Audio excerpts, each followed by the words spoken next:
Hello there, guys, and welcome back to Bright Founders Talk from Temi, an international software development company that designs, builds, and delivers software for sustainable businesses and promising tech startups. I'm your host, Matt Wickham, and today you can see we've got a new guest, guys, Michael Arens, CEO at Clean Earth Rovers. Michael, hello, how are you? Hi, I'm doing well. I'm excited for the opportunity to be here. And we're really excited to hear about everything you're doing. I'm incredibly excited. This is a company which I've done a lot of research on since I've known that we were going to do this podcast, and something which I'm incredibly fascinated to learn more about what you're doing as well. Let's start with getting to know you a little bit better. We just had a really, really quick conversation before we pressed record on this podcast, and it's 6 a.m. over at Michael's site. Michael, just repeat to our listeners. So you get up quite early, yes? Yes. So it's become part of my routine to try to wake up. It's not every day, but I try. 5:30, 6 a.m. Just to be on the Eastern United States time zone. We've got some of our critical team members working in the field over there. So it's about 9 a.m. for them when I'm getting up at 5:30 or 6 a.m. So it's become actually kind of refreshing to do. Your day starts earlier, your work day starts earlier, and then if time permits, you can kind of wrap things up and enjoy more of your evening and afternoon. Have you found you've been able to do that? Obviously, a fairly new startup. First few months, years are incredibly difficult. You're putting in the 12-hour days, 7 days a week. Are you finding that you're able to give yourself the evenings off if you're starting earlier? Are you quite good with your time? I'd say it depends. I think that I am good with my time. I mean, obviously there are days where I feel really efficient. There are days where I don't. But I think that, it just kind of depends on what we have on our plate or what we're looking at. And, like this week is one of those weeks where there are just so many things to do where I am working still 12-hour days. But there will be other days where I wrap up at 2 p.m. And call it a day and give myself the rest of the evening to just kind of relax and recuperate. Nice. Very nice. Michael, tell me that. So what I want you to do for me is tell me two things. One fact about you that not many people know about you. And the second fact, one fact which which many people don't know. Any kind of random fact. Oh gosh, I might need a minute to think about this. No problem still. I guess for the first fact, not something that many people know about me. I have lately gotten really into comic books. So I'm a huge Marvel superhero nerd, and lately I don't know what it is. I know I had some connection to it as a little kid, but just kind of been restoring that as a hobby now that I'm a little bit older and I'm making it my own. So kind of really into going back, learning those characters and their history and stuff like that. And it's kind of fun too to read. And it makes reading easy. So that's something that I would say as of this year is kind of new for me. So probably not something that too many people know about me. That's really sweet, sure. I imagine. Yeah, it's a good little pastime. Oh man, I'm trying to think about a fun fact or a little known fact that not many people probably know. I'm really blanking on this one. That's cool. Don't worry. Tell me something about one fact about Clean Earth Rovers, which most people don't know until they dug deeper. Yeah, so here's actually a fun fact about Clean Earth Rovers. Clean Earth Rovers, we were building our first prototype. It was my summer after graduating high school. Using scrap sheet metal parts from my dad's fabrication shop. And my dad and I actually spent the entire summer building my first mock-up or first design of what I wanted our device to look like. There are only 3 pictures of it that exist, and none of which are very good. So my dad and I worked on it, and then and he didn't have much input on the design. He just looked at what I drew and helped me build it, and we threw it in the water. I think a day before I left to start college. We just finished it, and it didn't work at all. So that's a fun fact, but that's how I managed to keep it. I did for a period of time, and then I actually scrapped pieces of it for the next prototype that I built 2 summers later. So, okay, we're going to go into this a little bit further, and I want to dive in right to the beginning. But before we do, in a few sentences, tell us what you're doing there at Clean Earth Rovers. Yeah, so what we're doing at Clean Earth Rovers is we're focused on eliminating operating inefficiencies when it comes to monitoring pollutants, managing pollutants, and removing pollutants from coastal waterways.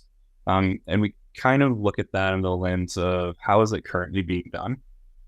On one end, you have water quality monitoring and chemical pollution monitoring being done by hand all around, at least the United States. My guess is also all around the world. People are going with sensors to the waterfront. They're sticking them in and then writing down the readings in a notebook to go back to a lab.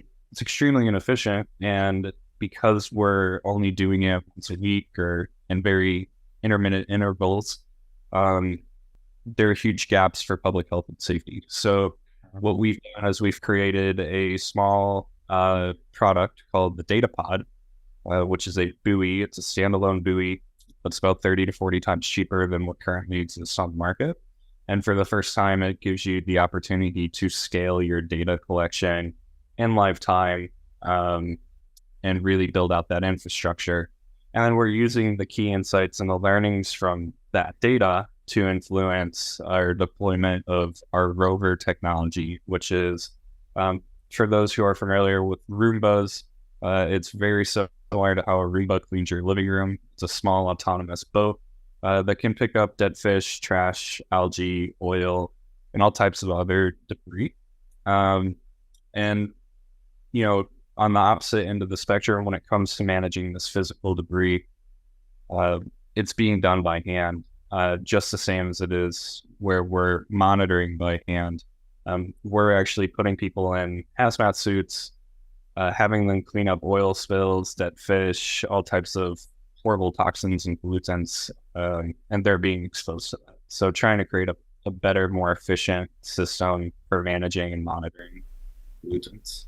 Michael, where did this inspiration come for focusing on marine ecosystem cleaning technologies? Where did it come from? Is it something you said, obviously you were building these prototypes with your dad. I think it was even before you were at university. I think you said that. Where did that inspiration come from? My story is kind of 2 or 3 factors. I've always, the first is that my dad and my grandfather run a company together. And so growing up, I've been able to see kind of the fruits and the rewards of entrepreneurship and running your own business, and been very fortunate to see that. And that's influenced me greatly to know that I too at some point wanted to start and run my own company. And with that, then the question was just, well, what is it that you're going to do and why do you want to do it?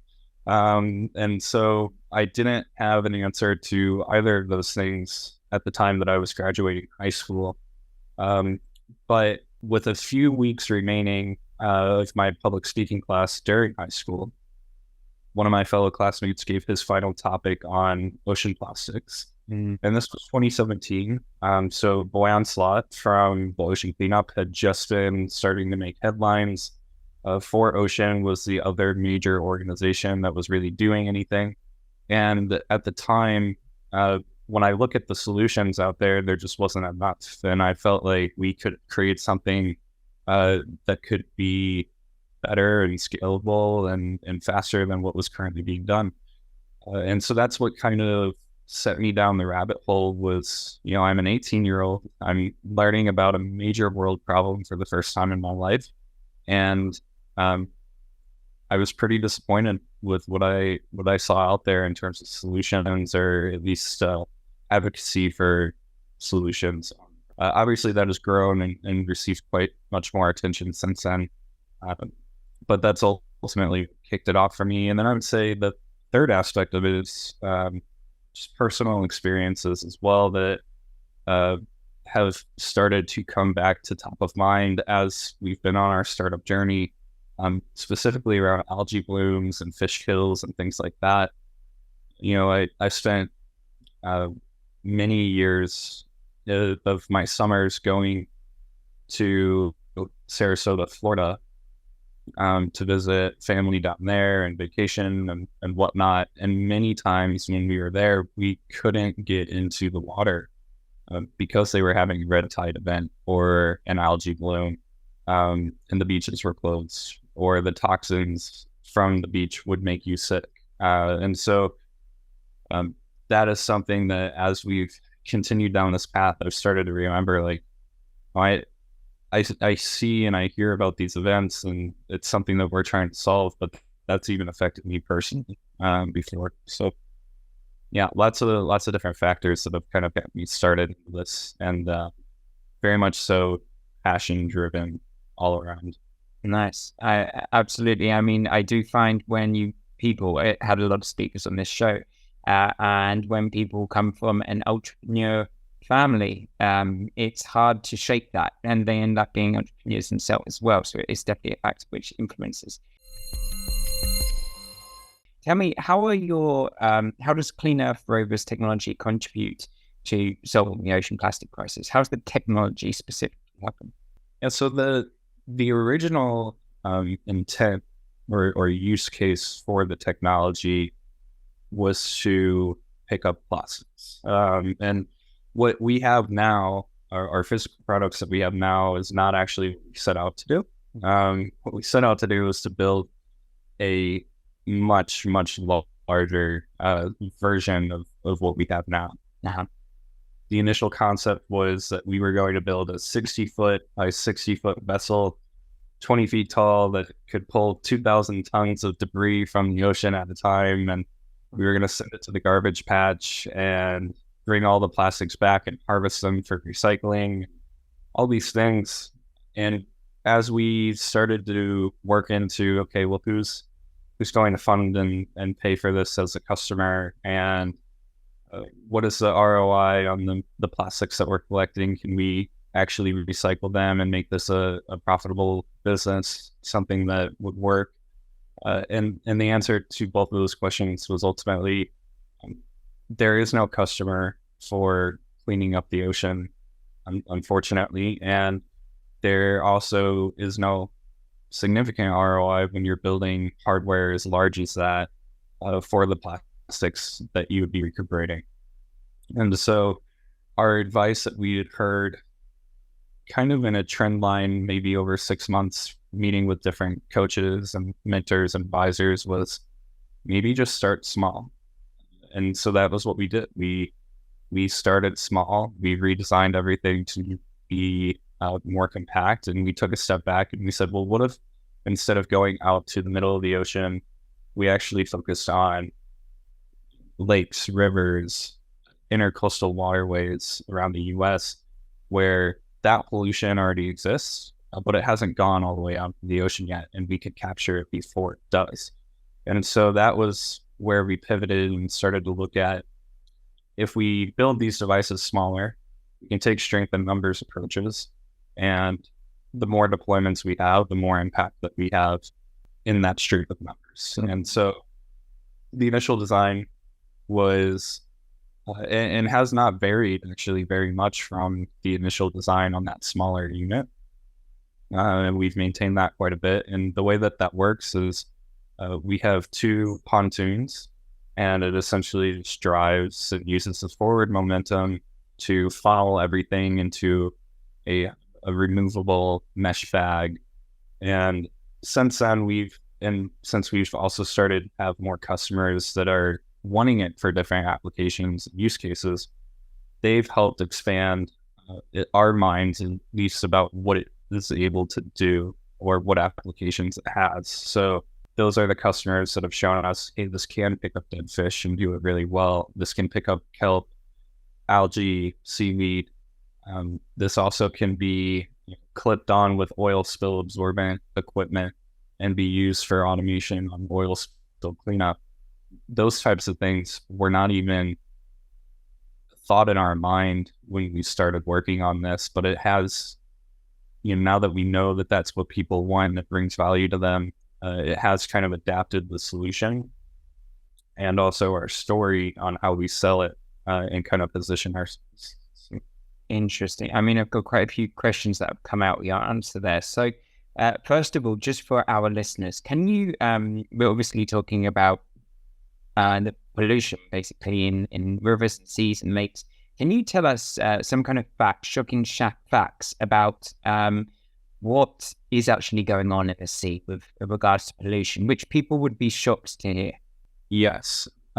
So at least in 2017 to 2020 statistics, there is about a garbage truck of trash that enters our ocean every minute. So in the amount of time that you and I have been talking, there's almost been 30. And on an annual basis, the number when I first started working on this with my team and looking into the problem was about 8 million metric tons of trash enters the ocean every year. That has since nearly doubled to 14 million tons a year. And so the issue is increasing, and it is extremely difficult to wrap your head around. That is about 14 million tons a year is like quadruple the size of France, or, there are just so many like different ways that you can compare it, but it is so unfathomably large. It's so difficult to wrap your head around how much is actually going into the oceans. And so, Michael, why is this issue not brought up enough? Why is it still so quiet on the climate change and the environmental issue front? I think that it is definitely gaining more momentum in the conversation space, but I think that the hot topic right now, especially with climate change, is carbon emissions. And I think that carbon emissions are obviously up there right at the top tier of issues that we need to address and solve. But with plastics, one thing that a lot of people don't know is that they also emit quite potent greenhouse gases, especially when they're out in the environment. So as plastics sit in the sun and they get slammed across the shoreline, and the salt water that they're exposed to starts to break them into microplastics. Sorry, can you hear that in the background? No. Got a cat that's crying. So I'll kind of start over from what I was saying about microplastics. So as plastic sits in the environment and the sun beats down on it, it over time breaks down into microplastics or smaller fragmented pieces. And in that process, the chemicals in the plastics start to release these gases. And so there's actually not much data on the magnitude of what those gases being released are, at least in volume, but we know that they're very similar to methane, and they're very potent. And so plastics are, we can't say how much, but we know that they're an extreme contributor to greenhouse gas emissions. And so I think that if you frame it up in that lens and you're able to add that into the conversation, especially with greenhouse gas and carbon emissions, or even just the overarching climate change conversation, there could be a lot more focus around plastics. But a lot of people, sadly, they have kind of a mentality or an attitude that, well, what's out there is already out there. It's not worth retrieving. Let's focus on turning off the tap. And that's what a lot of people will say. Like, if the bathtub is overflowing, you're not going to scoop the water, mop it up off the floor. You're going to turn off the bathtub, which is absolutely true. I mean, I think that this starts all the way up at a supply chain level. Plastic production needs to be cut back drastically, but yet it is set to double over the next decade and a half. So by 2040, what we're currently producing in plastic is set to double. With that tap not being turned off or not showing any seemingly progress in being turned off, it is very important that we have capture and collection technologies to stop the impact, or at least mitigate some of the impact that we're having on the ocean in terms of, clearly we have some issues with our waste management, how we're disposing it, recycling it, splitting it, things like that. Until we can figure it out, we can't just keep letting millions and millions of tons of debris continue to go into our ocean, because it is quite damaging from a greenhouse gas emission perspective, from a ocean acidification perspective, biodiversity and habitat perspective. So it is a daunting problem. We need solutions, and it starts with things like what we're doing, but it also starts with things that the listeners can be doing. Conscious consumption, demand, supply chain and demand shifts, all are key influencers on how this problem will shake out eventually.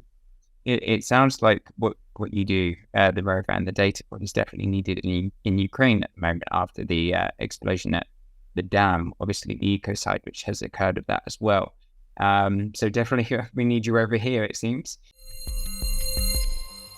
Tell me a little bit more about your experience here. So being a young entrepreneur and being a young founder, what have been the difficulties that you have found being young in doing it? And not in regards to your, let's say, experience, to maybe how other people have treated you. It's obviously an issue which is not very popular. So there's not many people doing it. What have been the challenges that you have found for people to trust the business? So to backtrack a little bit, through like the different phases of my experience, my team's experience. My co-founder and I officially started this in 2019, and we were still in our undergraduate. And so that bode really well for us, where we had the title of a student. We were doing something ambitious. Our professors were extremely supportive and really helpful. And then alternatively to that, they also were plugging us in to all the existing resources and the surrounding network.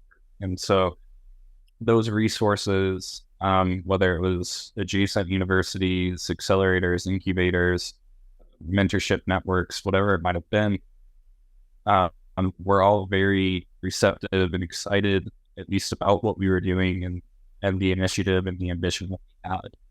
I would say that the question of support on our end has never really been a question. And I can say that we're really thankful for that, and to all those who have supported us.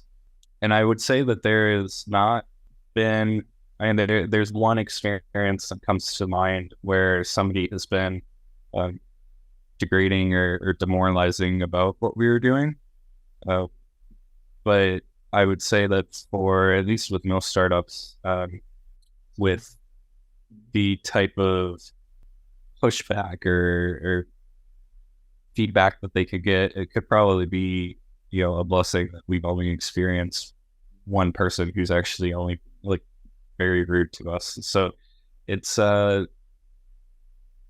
would say overall, it's been a great experience, especially from the community engagement standpoint, working with those who are more experienced than us. A lot of these people have started and sold their own companies before. A lot of them have worked for major corporations. A lot of them are investors. And so having that acumen and that expertise and knowledge to help us as we were students, we didn't have real world professional experience. This was our first, and still for many of us it is our first, and we are just learning as we go. Absolutely. And I would say we still are.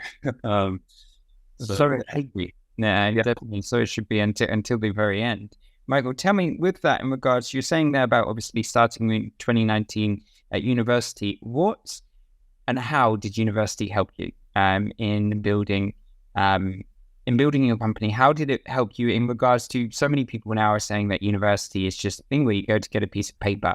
Was that for you, or did you get some significant information and knowledge from university which you're using now? Yes, I'd say that for those who are questioning if university is worth it or not, especially if your ambition is to do something entrepreneurial, yes, it is. And if it is in consideration of, oh, well, I have this idea to start a big company and do these great things, that's great. And you can do those. But you also should really seriously consider going to university, because you're being put into a setting, like I mentioned previously, where you're getting exposure to professors, you're getting exposure to new topics, new learnings that are going to push you further that you won't have otherwise. And that level of support comes as part of being in that community. And so, the classes are great, the learnings are great. There are a lot of things that we use, whether it's accounting or managerial methods and strategies that we've learned in our undergraduate. But outside of that, like, when are you, for example, one of our advisors, who was one of our first mentors, I had him as a professor 4 or 5 times. He was a 4-time, he actually might have been a 5-time founder and had sold 3 of those 5 companies. And for us, it's like, when else are you going to be put into an environment or an atmosphere where you have direct access to something like that? If you're not in a university setting, you're not in a community setting, I feel as though you are almost making the journey slightly harder for yourself if you're younger. So I'd say if you're older, there are also advantages. Like, the average age of a founder, at least in America, is 32. So at that point, you've had arguably a decade of work experience. You have your own network. You have your own community, people that you could fall back on and ask for advice. But you also have resources, right? You've got probably 10 years of salary under your belt, and savings, other things like that. As a college kid or as a young person, you would want something to fall back on. You don't want to put all your eggs in one basket. And so at least having that piece of paper is really valuable at the end of the day. Nice. I completely agree with you. Not all eggs in one basket. Absolutely a great phrase for describing this. Michael, 2 more questions for you. What, regards to the future, what breakthrough technologies are emerging that could revolutionize marine ecosystem cleaning now? Yeah, I think, obviously the work that we're doing, I believe very passionately in, wholeheartedly. And I think that it is breakthrough technology, especially around what we're doing in the water quality space. There's not really anything else like it out there. And we are really excited to be able to be part of that, scalable data infrastructure, and to help provide that insight and that information to influence key decisions on how we manage pollution, what's acceptable, what isn't, how we protect public health and safety, tourists, beachgoers, coastal communities from exposure to toxins that we otherwise may not have known were there. So that is something that really excites us. I think that overall, there's a huge gap of data in the ocean space. And so data is kind of that next frontier for ocean technologies. I think that also our autonomous vessels, they are exciting to me because, yes, they do pollution management and cleanup, but they're also very versatile autonomous platform. You strip it down and look at it at its core. And so the different use cases and applications, and also opportunities to grow and scale that, at least in my eyes, is really exciting. Governments and international organizations, are they doing enough to address the issue? You say there earlier about they're kind of saying just turn off the tap. Are they doing enough to address the issue right now? It's hard to say that somebody is or isn't doing enough, especially if you see, like for me, I see a lot of the advocacy going on in the space. I see a lot of the philanthropic organizations or the nonprofits that are lobbying, trying to get policy changes, trying to influence government and shift industry. I think that the effort is there. I think that the outcome will continue to follow, but it's still fresh. And I would say outcomes are still fresh in this process. So I don't want to discourage anybody that is out there doing advocacy or things like that. I think that their efforts are very, very valid and very much so needed to turn off the tap. I think the issue on that actually lies on the opposite end of the spectrum, with starting and looking at the supply chain and the power that these companies have. Some of these plastic production companies tied in even with oil companies. I don't know how many of the listeners know this, but plastics are an oil product. You can't make plastic without oil. And so, even all the cars that we take off the road that switch to electric, biking, whatever that may be, oil is forever going to be used as long as plastics are being produced. And so you're dealing with basically going up and fighting against these, again, big oil, big plastic producers and the power that they have, right? It's not to say that plastics don't have a place in the world. They don't have a use. They very much so do. We just need to find a way to produce them and reuse them responsibly and create that circular economy. So I think that we see kind of the same issues that we're seeing right now, at least in the electrification space of vehicles and transportation.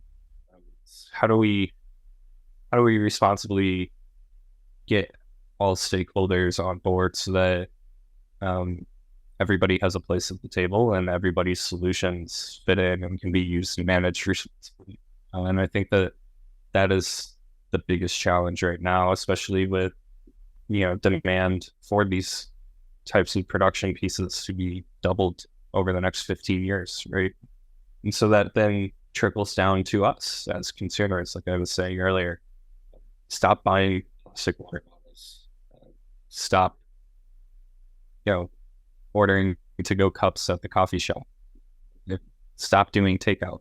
There are so many things where you could kind of look at your own plastic footprint and say, oh, well, here are ways I could cut that back on not using a straw. It's so simple things, and it sounds silly, but when 1 billion people start doing it, it changes drastically. And so I'd encourage everybody to have as low of a plastic footprint in your personal life as possible, because that is ultimately, I think, going to be the most powerful and impactful thing for the industry. I think that's an amazing way to finish it there. That last bit of advice, Michael. Michael, Arens, CEO at Clean Earth Rovers. Michael, thank you very much for coming on. Yeah, thank you very much, Matt. I appreciate it.